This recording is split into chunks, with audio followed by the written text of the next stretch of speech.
This is the High School Football America podcast for September the 9th, 2020. I'm Jeff Fisher. The High School Football America podcast is brought to you by GameStrat, America's premier sideline instant replay system with outstanding reliability and faster speed than Huddle Sideline. Plus, GameStrat has awesome customer service along with different plans priced right for every coach's budget. And right now, GameStrat is offering discounts to High School Football America listeners, which means it is cheaper than Huddle Sideline after they get you all discounted up. Plus, GameStrat is making it risk-free. There's still a lot of debate. Will there be a 2020 season or won't there be? But your money will not be at risk. It'll just roll into 2021, and you can't beat that. To get a demo, go to GameStrat.com or click on the GameStrat banner ad located on every page of HighSchoolFootballAmerica.com. And don't forget to mention HSFA to get your discount. All right, everybody, heading to the Show Me State, the state of Missouri. A couple of weeks ago, football kicked off there on time. Well, not everywhere in Missouri, and who better to sort it out for us? Jim Powers, longtime friend of ours here at High School Football America, used to run the Sports Caravan. He's been covering St. Louis high school football for a long time, knows the ins and outs of everything that's going on there, and he even helped me out this morning. We posted our Missouri Top 10. He said, hey, Jeff, a couple of things wrong in there. You got some teams playing that aren't playing this week from St. Louis County, and I said, you know what, Jimmy, you're explaining this to me. I'd rather have you come on the podcast and explain it than me trying to sort through it. Jim, welcome to the show. Hope you are safe and healthy and happy there. I'm glad you're playing football in most of the state, but what the heck is going on there? Because I'm trying to keep it clean here. It's a mess. Yeah, it's really crazy, and yeah, everybody's safe. Everybody's staying healthy here in our household, and it's a crazy time, and we were hoping that we wouldn't be at this fork in the road in the St. Louis City and County area, but we kind of hit that fork in the road earlier, this morning with, the announcement from the county executive basically not allowing the teams to play games right now in St. Louis County. And that's not good because, one of the big games that everybody was looking forward to on the schedule was, your number one in Missouri, DeSmet, taking on number 3, CBC, and, a rematch from a couple great games from last year. DeSmet, the defending Class 6 state champs. Everybody was really looking forward to that, but now we're not going to see that game. At least now there's a chance we may see something like that in the spring, but it's been really crazy. Teams are in the 2 adjoining counties to St. Louis are playing and doing it very successfully. So there's a lot of questions, a lot more questions than answers right now in the St. Louis area with how this thing's all been working. Talking with Jim Powers, talking Missouri high school football, and maybe let's take a couple of steps back here before we move forward because, again, I always like having the experts on the ground there, getting people to know what's happening. It seems to me, and there were a couple of states that kind of took the bull by the horns, right? Utah said from the beginning, as long as everything checks out, as long as safety measures are in place, we're going on schedule. And, there wasn't a lot of chit-chat out of Missouri as I was checking everything out throughout the offseason and all that. So I guess the question is this: if you guys kick off as planned, which you did, and St. Louis is carved out of that at this point, how did that all kind of fall apart? I guess is the best way to kind of couch it all. What happened that caused the St. Louis City and the county not to play football when the rest of the state is? The numbers have gone up. The numbers kind of spiked a little bit towards the latter stages of July and early August. The first thing that I'm going to say is that the ADs and the coaches have done a tremendous job in planning and making it safe and doing all the right protocols and everything. And so everybody really thought that, there was a good plan in place. There is a task force that was established back in April when we kind of started seeing the handwriting on the wall that we were going to need to figure some stuff out. We were going to need to figure it out pretty quick. So this task force has done a terrific job in working through everything. Well, over the last month, the county commissioner, the county executive, has kind of, the spike happened in July and early August. So he put a hold on advancing the phases. And basically since mid-August, everybody has been in what they're calling phase 2, to where you are limited to 20 players per practice area. So say a bigger team on a football field, if you've got 20 kids and some coaches in one end zone, 20 kids and some other coaches in another end zone, you can get away with it. You couldn't intermix the groups. And, you can do your conditioning. You could do the things that you need to do to start to at least get those acclimation days in. Mm-hmm. Well, in the middle of August, the numbers were starting to slightly go down, but they kept everybody in phase 2. And so that kind of put everybody into a panic, because you want the kids to play. You want to do it safely and do it the right way. And I think that the coaches and the ADs have done a terrific job with that. So a couple weeks ago, once again, still anticipating a move to the next phase, to where they could at least start inter-squad scrimmages and practice, full practices. And that didn't happen. And so that really started the ball rolling. And what MSHA did, the state association, they met in mid-August and put a game plan out there to give schools a chance, if they couldn't get their fall seasons in, that they could play in the spring. And there would be a modified schedule and different things along those lines, very similar to what Illinois is doing. Mm-hmm. But you didn't have to, all the schools don't have to do it.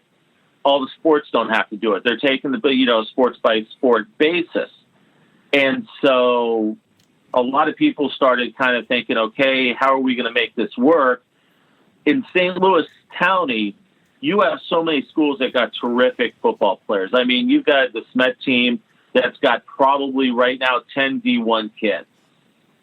And having them play in the spring just isn't going to work. You know this as well as I do, yep. And your listeners know. If those kids are going D1, those college coaches aren't going to let them play football in the spring.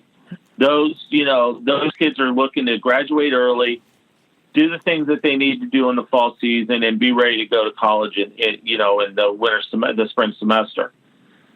So that's when the panic button started hitting, and that's when the county executive stopped listening to this task force. And then it came down to today, where they made the announcement that, because of the positivity rate of 15 to 19-year-olds, we're not going to allow high-impact sports to play, which is football. Now, the biggest question that everybody is asking is, what's the data on athlete-to-athlete transmission during competition or during practice? In our area, the number is 0. There have been 0 documented cases of athlete-to-athlete transmission. And when pressed on that this morning, the county executive kind of blew off the question and said, well, I don't know the answer to that, but I do know that the numbers with 15 to 19-year-olds has gone up. And so that's kind of where we're at right now. And, there's a lot of frustration, as you can imagine. There's a lot of frustrated coaches, athletic directors, parents, the kids. I feel bad for the kids on a lot of levels. And I think the first part of it is, those kids that are fighting for scholarship, offers and getting recruited. Now there's a possibility there's going to be no tape from them playing this year. Yep. And I know a lot of the college coaches are, they understand the situation. They get it, and they're trying to figure it all out as well. But, that's taken away opportunities from these student athletes. The second part is the mental side of it. These kids have gone through so much over the last 6 months. It's been unbelievable. We lost our spring seasons, and now a lot of the kids are having to learn virtually. And mentally, that's tough. I mean, I know working from home for the last, 5 months and at least being able to go into my office 1 or 2 days a week, that's kind of helped me mentally. Sure. But can you imagine a high school student that's sitting in front of a laptop for 5 hours learning, and then there's nothing. There's no light at the end of the tunnel. That's going to take a toll on, those kids, mentally. And that's the part that I fear the most is, these kids, okay, I don't have football to look forward to, or I don't have volleyball or soccer. So I'm just going to throw in the towel. What am I doing? And I think that's one of the biggest underlying fears that there is with this whole decision. Yeah, well, there's a lot of things we could go into. You and I spoke offline a little bit. I've made my thoughts known. I'm just, all of the things you hit there, Jim, are just so true. One of the things you didn't hit upon, and I'm sure it's like this in Missouri, but I'd like to get your take on it. And this is the one that kind of ticks me off on top of everything else. And I agree with you, by the way. Coaches, ADs, they've all done a hell of a job of keeping everything in check. And I've said this before, football is a structured game, right? We don't just go out there and throw people out. So we knew what they were going to do when the cases came up, and it's happened in every state across the country. There's not one coach out there that is going to risk a W because they're going to sneak a kid under the wall. He's got COVID, but he can go play. That's not going to happen, and that's what people are saying. Right. But here's what I want to ask you and get the take on what's happening there in your state of Missouri, which is by not playing football and by not having full ability to put fannies in the stands and raise money, right? Because the football is the tail that wags the dog. You can't really have soccer or just name the minor sports. And I'm not being disparaging to them, but if you don't have ticket sales and revenues and all that, the other sports suffer. And I don't know that that's being looked at in the way it should be. Certainly, people real close to the situation. But what's the take there? And all the people you're talking to, because it is a big chunk of change that is not available for other sports. So I don't care if we are actually playing in the spring. Where's the money coming from? No, without a doubt, and that is a big concern. For a lot of schools, especially the smaller schools in the area that count on those attendants and that ticket money coming in and sponsorships. I mean. You don't have sports going on. That means you have no fans coming in and paying that $5 to get in to watch a game. That means you've got sponsors that you've relied on for the last couple years that you're not going to get that money from, because how are those sponsors going to get their return on investment? Yep. So no, it's huge. And one of the questions that was posed to me this morning was, are there possibility that, programs could get cut and coaches could, lose their jobs? Absolutely. And I don't think that's just a high school issue. And we've seen it across the country on the collegiate level, that, programs have been cut because of COVID. Staff positions have been cut and different things along those lines. So I don't think anything's off the table right now when it comes to that, because, the days of us seeing, a packed house at CBC last year, CBC and DeSmet played on national TV. Yep. I had a chance to work that game. And, they had 5,000 people shoehorned into CBC Stadium. You're just not going to see that right now. And when you do 5,000 times 5, the number right there. Sure that do. Helps possibly pay for, 3 or 4 coaches and some new equipment and some different things along those lines to stay up with technology. Not a lot of people are talking about that. I know, it's ticking me off. Yeah. The one thing that I absolutely will say, though, is I think the parents are very willing to trade that off right now, just so these kids can play, just so these kids can have the opportunity to do what they love to do, and that's participate in a sport or sports that, will give them an opportunity or give them a release or keep them in shape. I mean, that's the other thing. Physically and mentally, you said it. Physically and mentally, absolutely, without a doubt. So I think that's the biggest issue is, I think that the fans in the stands is huge, but I think mom and dad would be willing to sacrifice that to have their son or daughter be able to play high school sports. And, once again, you got to look at it. A lot of these kids have not played a competition high school game since middle of March. Mm-hmm. You have a lot of these football kids that run track in the spring, that play baseball in the spring. Missouri, as well as everybody else across the country, other than Iowa, who, they have their baseball and softball and all that in the summer anyway. These kids lost their spring. Now there's a chance that they're going to lose their fall, and it's probably going to happen the way everything's shaken out. Now, what are you going to do next spring? If you're going to try and shoehorn a couple fall sports into a spring schedule, and you may not be able to play baseball or run track. And so you're asking kids to make decisions. You're asking school districts to make decisions.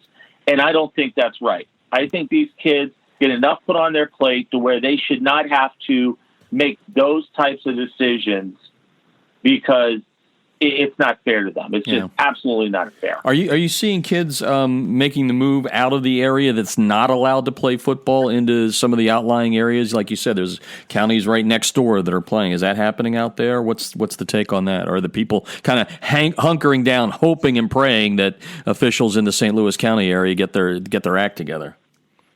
Yeah, I mean, I've heard a lot that the state association has done a great job. They got out in front of that real quick back in the summer during a lot of different meetings and things along those lines, basically saying, hey, we're not greenlighting any transfers and different things along those lines. So I don't think we're seeing a lot of that now, but could I see some of that happen in the near future? Absolutely. I mean, I know the private school enrollments have gone up in the St. Louis area because the private schools are doing hybrid learning to where the majority, I believe all of the public schools right now in St. Louis County and St. Louis City are all virtual. So I think on the educational side that there has been some movement from the public to the private schools. Not so much sure about the athletic side of things, but I haven't heard a whole lot as of now. But if the landscape doesn't change and we go into winter sports and we're still sitting in the same spot that we are now, I could definitely see some stuff coming down that way. Yeah, no doubt. Jim Powers is on the line talking Missouri football. Long-time reporter there covering sports in the St. Louis area, working for Fox, and does just an absolutely fantastic job. And he helped me out this morning, and we just thought it'd be a good way to talk about this because this is kind of the probably out of all the states the most unique, if you will, especially given the fact, I mean, here in Georgia, we've got some counties that have, are kind of in and around Atlanta. But, I mean, you have a major metropolitan area with a lot of talented football and talented in all sports being kind of shelved, which is absolutely incredible. Let's go back onto the field then. I kind of threw this one out at you this morning when we were talking. So for those of you that don't know, everyone gets into the playoffs in Missouri when it comes to high school football. So is there still some hope there, even with today's announcement, that we could get to October and these teams in that region would still be able to compete for a state championship, although they will be, 6 regular season games behind, I guess. Yeah, the way the timeline's shaken out, once again, there was no timeline given this morning. And that's the other part of the equation that has all the ADs and the coaches, absolutely furious, is there was no timeline given. So right now we're locked into, okay, you can do 30 kids per practice with coaches. You can do a little bit of hitting now. You can have some contact, but you can't inter squad. Say they stay with this for 2 weeks, that puts you at September 25. Okay, then they start to loosen things up. and give a possibility 2 weeks later, now you're looking at October 9. And now in the state of Missouri, you're right smack dab into week 8. I don't know if it's feasible because then you would have 2 regular season games. You're going to go against teams that have possibly played a whole 9-game schedule. And the way that Class 6 is set up, the big school class in Missouri, there's 32 teams. Almost half of those schools are in St. Louis that are not playing right now. So, there's going to be a humongous disadvantage for that. And that's why the state association basically has said you need to make some determinations by next Thursday, September 17th, so that we can figure out how many teams there are that are going to play in the state championship series, and then they can do their classifications. And that's the other big part of this too, is MSHA normally does their classifications. They do it on a yearly basis, and they do those classifications right before week 1 starts. They still have not announced the classifications yet for any of the fall sports because they were waiting to see what was going to shake out with, obviously just not St. Louis, but with a lot of other schools around the state, if there was a major outbreak, different things along those lines. And so there's a lot more questions than answers as of right now. But the good thing for the other parts of the state is there haven't been any major outbreaks. Has the school lost a game here and there because they had 1 or 2 of their kids test positive and they've got to shut things down for a week? Absolutely. That has happened already, but that is going to happen. Mm-hmm. And the one thing that I remain steadfast in is COVID's not going away. We have to learn to live with it. We have to learn to educate and do everything we possibly can to make it a safe environment. St. Charles County and Jefferson County, the 2 counties right next to St. Louis, they've been playing since week 1. They've done a terrific job. I actually went out down to Jefferson County last Friday night and watched a half of football because I wanted to see with my own 2 eyes how they were doing it. And they're doing it the absolute right way.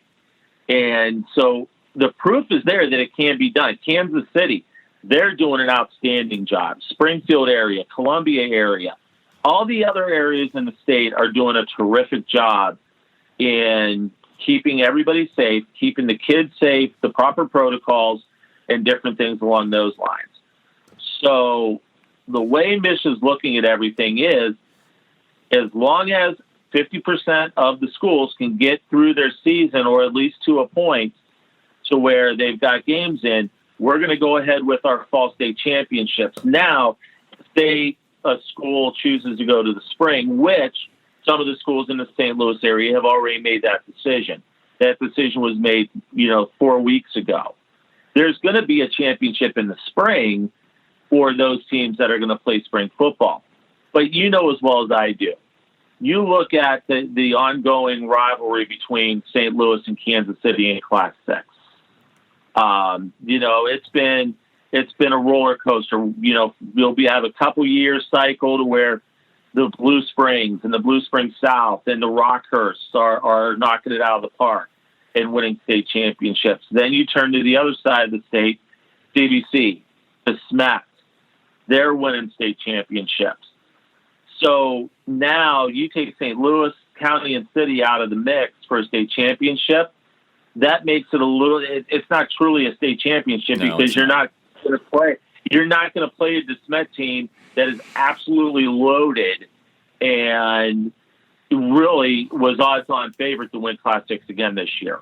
So, I think as long as there's not a major outbreak over the next 2, 3, 4 weeks, I think there will be a fall championship.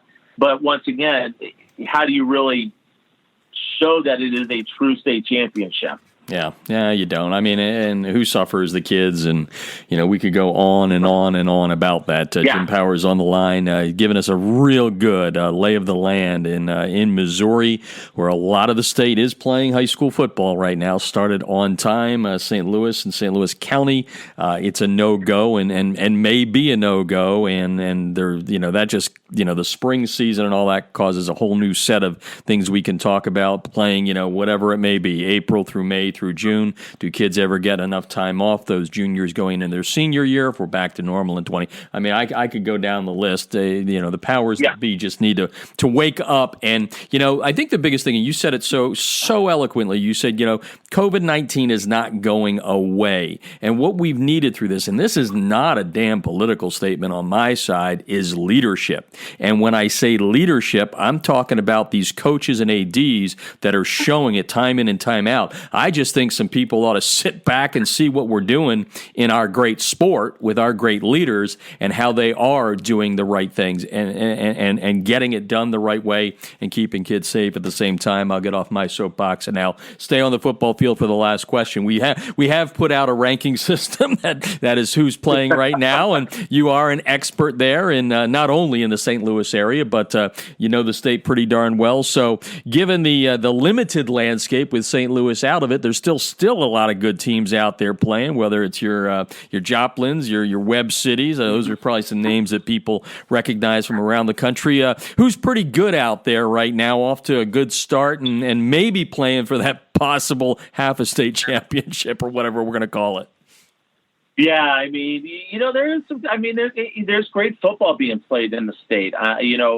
One of the teams that has done extremely well over the past couple of years over in St. Charles County is Zumwalt North. They had a big win over Howell on Friday night in an instant classic. Howell's got a very good team, once again this year. Brett Chinacki's done a great job as the head coach there. And, the program that Joe Bacon's built up at Zumwalt North is just unbelievable. And, that game that they played this past Friday night, I got home before my Fox 2 prep zone stuff, got a chance to watch that game, and it was just unbelievable. So there's some stuff there. Out in Kansas City, it's the usual suspects. You've got Rockhurst, who is under new head coach Kerry Donahue, who was over at Blue Springs for many, many years, took over for the legend in Tony Severino, who I covered so many state championships.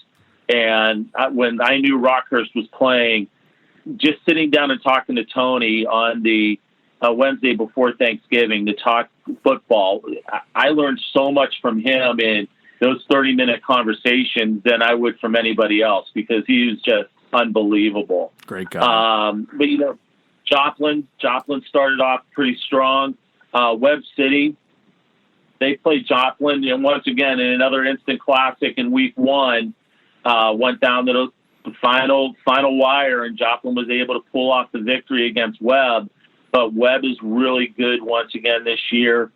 And then some of the smaller schools, you still have the Lathrops of the world and the Lamars of the world and different things along those lines. So there's some pretty doggone good football being played right now. And it's not going to surprise me in any way, shape, or form, when we come down, hopefully with a state championship, to see a lot of the usual suspects that are going to come out and be playing, the week after Thanksgiving in the state championship. Yeah, and that's what we all hope for. Jim Powers on the line. Hey, one question before we go away. You talked about how good the football is in the state and getting better every year and all that. How much has Mizzou's move to the SEC helped out high school football in the state? Is there a way to quantify that right now yet? Yeah, I think now it's paying some dividends. At first, I was really, really skeptical about the move, but I love what Coach Drinkwitz has done. One of the biggest things, and I was pretty vocal about it, under the Barry Odom regime, was I didn't think they spent enough time in the St. Louis area to recruit these kids. You were seeing a lot of the St. Louis kids going to Ohio State, going to Oklahoma, going out of the state when, you want them to stay home in Missouri and help build that program. What Coach Drinkwitz has done, and he started the day after he was hired, he was in St. Louis talking to coaches. And he's been, and that was right before COVID started. But I think what he has done recruiting-wise, he's got a couple of the pretty big names from the St. Louis area that have committed. One of them is Tyler Macon from East St. Louis. And that kid's got a chance to be their starting quarterback next year. So that was a great get for him. Some of the other St. Louis kids have signed on. So I think finally we're starting to see the inroads from Mizzou in the state of Missouri, keeping these kids in state, keeping the border locked, and doing everything they can to get those kids. So I think you're going to see a lot of improvement. Now, I don't know this year if we're going to see that much, because obviously when you look at the new schedule that the SEC rolled out, when you're opening up with Alabama, then week 3, you got a road trip. You got a road trip down to Death Valley and play LSU down in Baton Rouge. I don't think we were expecting any of that silliness to take place. But I think Drinkwitz has done a terrific job in his first part of the recruiting cycle. I mean, everybody's got to shift and pivot and make, a lot of different new ways to recruit on the college level, especially when you've got, I believe it's now 15 states in the country that have moved football to the spring. You've got Illinois, who is a prime recruiting area for Mizzou. They're playing in the spring. The landscape of that is going to change dramatically, I believe. But I think now the move is good. The facility upgrades that Mizzou has made since joining the SEC are unbelievable. The south end zone at Faurot Field, I had a chance last year to kind of take a quick peek in there, and it's just unbelievable. Some of the facility upgrades that they've made, and I think with the new energy that Eli Drinkwitz is bringing into the recruiting side of things, is keeping the kids in state, keeping the kids excited. And I think you're going to see some things out of Mizzou over the next 3 to 4 years. Yeah. Well, like you said, you lock down those borders, you get that pride going. You're in the SEC. It can mean a lot. Jim Powers, I really appreciate you taking the time. It was funny while you were talking there at the end, a little weird thought came to my brain, which is the Chiefs open up the NFL season against the Texans tomorrow night on Thursday night, so that's a good sign. I was just curious if the Rams were still in St. Louis, would they have been able to play? Given what's going on. Just saying, I don't know. That's a great question. That is an outstanding question, because who knows what the heck would have happened. But yeah, I mean, it is exciting. I mean, Mizzou's going to kick off in a couple weeks. They'll open against Alabama on a Saturday night on the 26th. I know they're only allowing, I believe, 25% inside Faurot Field, so that's going to probably equal out to about maybe 14,000 people. I know the Arrowhead Stadium, I think they're limiting capacity for the NFL games for at least the time being. But yeah, I mean, who knows? I mean, it's very interesting to think about the what if St. Louis still had the Rams and what the Dome would be like on the opening weekend of the NFL. And just think who pitched that question at you. Jeff Fisher. Yeah, exactly. No kidding.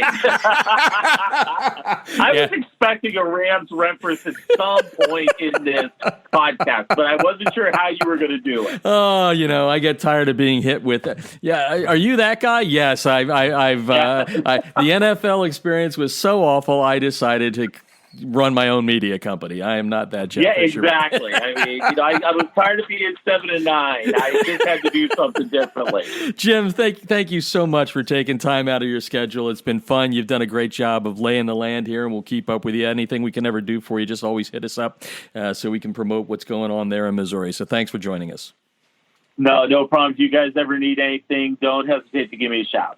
The High School Football America podcast is brought to you by the great new app, Small Player, Big Play, an age-appropriate, sports-focused social media platform that is designed to showcase and connect young athletes, parents, coaches, and their friends. Small Player, Big Play has something else that's very special. It's not just for the young athletes. With all these states right now limiting the amount of fans in the stands, Small Player, Big Play can help you with streaming your games to all your fans that can't get their fannies in the seats at the stadium. And the great thing about this is Small Player, Big Play has a lucrative fundraising opportunity inside the app, which benefits your school and your team. You've got to check it out. Trust me. Download the Small Player, Big Play app on Google Play and from the Apple App Store. That's today's High School Football America podcast, and I'm Jeff Fisher.